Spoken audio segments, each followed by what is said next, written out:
अनंत चतुर्दशी की कथा। एक बार महाराज युधिष्ठिर ने राजसूय यज्ञ किया। यज्ञ मंडप का निर्माण सुंदर तो था ही, अद्भुत भी था। उसमें स्थल में जल और जल में स्थल की भ्रांति होती थी।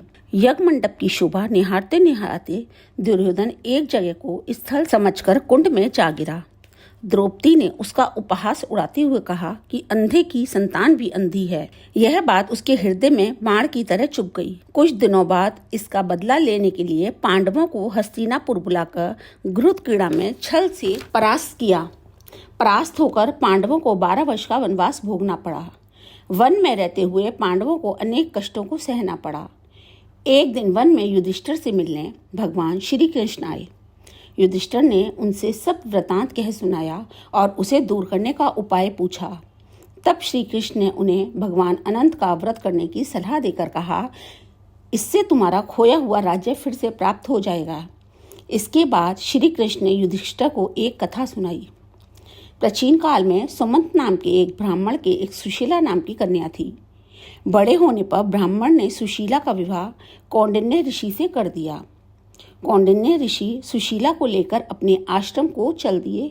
रास्ते में रात हो जाने पर वे नदी तट पर संध्या करने लगे। सुशीला ने वहां पर बहुत सी स्त्रियों को किसी देवता की पूजा करते देखा। सुशीला के पूछने पर उन्होंने विधि पूर्वक अनंत व्रत की महत्ता समझा दी।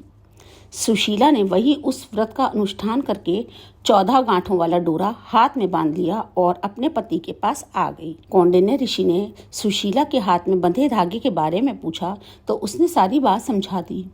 कौंडिन्य सुशीला की बातों से अप्रसन्न हो गए तथा उसके हाथ में बंधे डोरे को अग्नि में डाल दिया। यह अनंत भगवान का अपमान था। कौंडिन्य ऋषि की सुख संपत्ति नष्ट हो गई। सुशीला ने इसका कारण डोरे की जलने की बात दोहराई। पश्चाताप करते हुए ऋषि भगवान अनंत की खोज में वन में चले गए। जब वे भटकते भटकते निराश होकर गिर पड़े और बेहोश हो गए तो भगवान अनंत दर्शन देकर बोले, हे कौंडिन्य, मेरे अपमान के कारण ही तुम्हारे ऊपर ये मुसीबतों का पहाड़ टूटा है। तुम्हारे पश्चाताप के कारण मैं प्रसन्न हूँ। आश्रम जाकर 14 वर्ष तक विधि विधान पूर्वक अनंत व्रत करो, तुम्हारे सारे कष्ट दूर हो जाएंगे। कौंडिन्य ने वैसा ही किया। उन्हें सारे कष्टों में मुक्ति मिल गई।